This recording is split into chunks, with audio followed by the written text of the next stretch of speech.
Assalamu alaikum dear students. In numerical problem 2.6 है. We have given two vectors a and b. A vector जो है वो 2 i cap plus 3 j cap है और b vector जो है वो 3 i cap minus 4 j cap है. इस क्वेश्चन के टू पार्ट हैं. एक तो हमें बताया गया है कि जो c वेक्टर है वो a प्लस b वेक्टर के इक्वल है और एक हमें बताया गया है कि जो d वेक्टर है वो 3 into A vector minus 2 into B vector के इक्वल है. और हमें ये जो सी और डी वेक्टर्स बताए गए हैं इनकी हमने मैग्नीट्यूड फाइंड करनी है और हमने इसकी जो पॉजिटिव एक्स एक्सिस के साथ जो इसका स्टैंडर्ड एंगल थीटा बन रहा है हमने वो फाइंड करना है. सो ये दो क्वेश्चन है. पहले हम सी की तरफ चलते हैं कि सी वेक्टर की हमने मैग्नीट्यूड और इसकी डायरेक्शन जो है वो कैसे फाइंड करनी है. देखें ए वेक्टर हमें दिया हुआ है 2 I cap plus 3 J cap हम लिखते हैं प्लस इसको करना है B vector 3 I cap minus 4 J cap. आपके पास 2 I cap plus 3 I cap 5 I cap और 3 j cap minus 4 j cap आपके पास -1 j कैप. अच्छा यहाँ आप देख रहे हैं कि सी वेक्टर हमने फाइंड कर लिया. इसका जो x के लॉन्ग कंपोनेंट है वो 5 है और y के लॉन्ग जो कंपोनेंट है वो -1 है. So C X is equal to 5 and C Y is equal to -1. तो सी वेक्टर की हमने मैग्नीट्यूड जब फाइंड करनी होती है हमने इसके एक्स वाई और जेड जो भी कंपोनेंट्स हों उनका स्क्वायर करते हैं, सम करते हैं, उसका स्क्वायर रूट ले लेते हैं. सो सी एक्स का स्क्वायर दैट इज 5 का स्क्वायर, सी वाई का स्क्वायर दैट इज -1 का स्क्वायर. आपके पास ऐड करेंगे और स्क्वायर रूट ले लेंगे. 25 प्लस 1 26 का square root that is 5.1. So C vector की मैग्नीट्यूड फाइंड हो गई. नेक्स्ट काम है कि हमने इसकी डायरेक्शन फाइंड करनी है.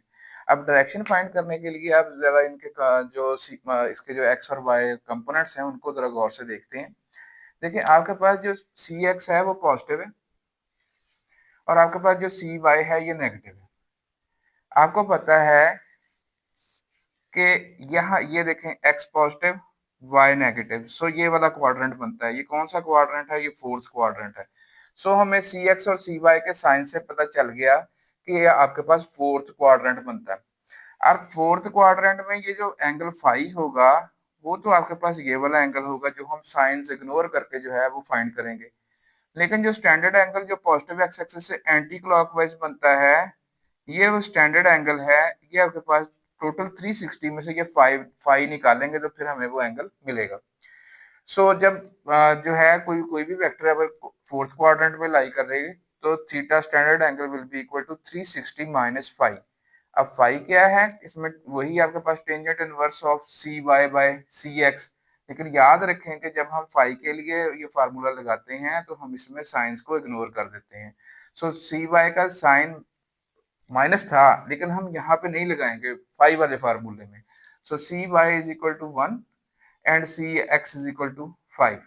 1/5 दैट इज 0.2. आपने टेंजेंट इनवर्स 0.2 का लिखा, आपके पास 11.3 डिग्री आ गया, नियरली 11 डिग्री.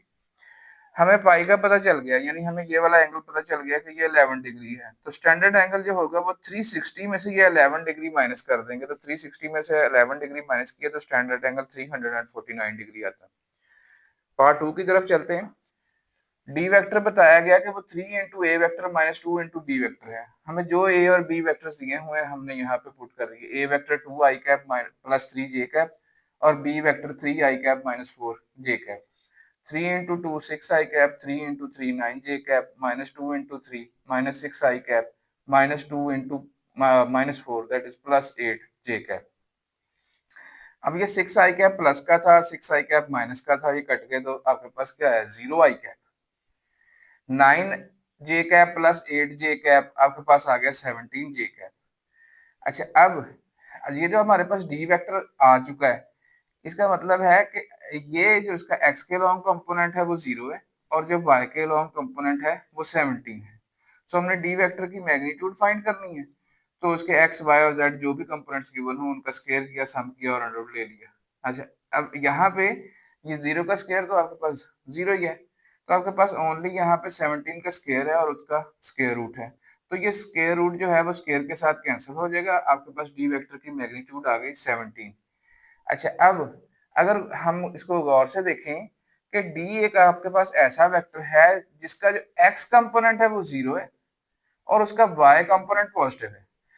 एक्स कंपोनेंट 0 है और y कंपोनेंट पॉजिटिव है। इसका मतलब है D vector positive y axis के अलोंग है और पॉजिटिव y एक्सिस का x एक्सिस के साथ जो एंगल बनता है वो आपके पास 90 डिग्री है। Hopefully answer the question. फिर मिलते हैं नेक्स्ट न्यूमेरिकल प्रॉब्लम के साथ।